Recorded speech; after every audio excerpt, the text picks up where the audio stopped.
Sir അരുത് sir please. Vijay sir അങ്ങോട്ട് പോകരുത് സാർ പ്ലീസ്. സാർ സാർ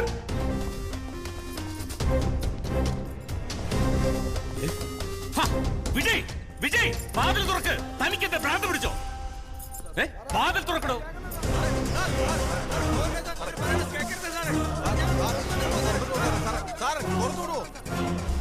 ഈ വാതിൽ ഞാൻ തുറക്കണമെങ്കിൽ അവനെ എനിക്ക് കിട്ടണം. എന്താടോ ഇത്? താൻ ഒരു ഡിസിപ്ലിൻഡ് ഓഫീസർ അല്ലേ? ഇത്രയും റിസ്ക് എടുത്ത് ഫോഴ്സ് മുഴുവൻ ചേർന്ന് ഇങ്ങനെ ഒരു സിറ്റുവേഷൻ ഹാൻഡിൽ ചെയ്യുമ്പോൾ അത് തന്റെ മാത്രം പേഴ്സണൽ കാര്യമായി കാണരുത്.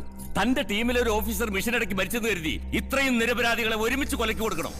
എന്റെ കൂടെയുള്ള ഒരു ഓഫീസറുടെ മരണം അത്രയ്ക്ക് നിസ്സാരമായി പോയി സാറിന്. ഈ അപകടത്തിൽ മരിച്ചു വീഴുന്ന എല്ലാവരുടെ ജീവനും വിലയുണ്ട് സാർ.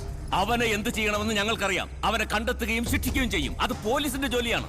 എന്ന്, എപ്പോ, എങ്ങനെ? അവനെ തിരിച്ചറിയണമെങ്കിൽ, ശിക്ഷിക്കണമെങ്കിൽ ഇന്ന് ഇപ്പൊ വേണം. അല്ലാതെ 500-1000 വർഷങ്ങൾക്ക് ശേഷം അവൻ ചെയ്യാൻ സാധ്യതയുള്ള എല്ലാ കൃത്യങ്ങളും ചെയ്തതിനു ശേഷം അവനെ കണ്ടുപിടിച്ച് ശിക്ഷിച്ചിട്ട് കാര്യമില്ല. അവനെനിക്ക് ഇന്ന് കിട്ടണം, ഇപ്പൊ.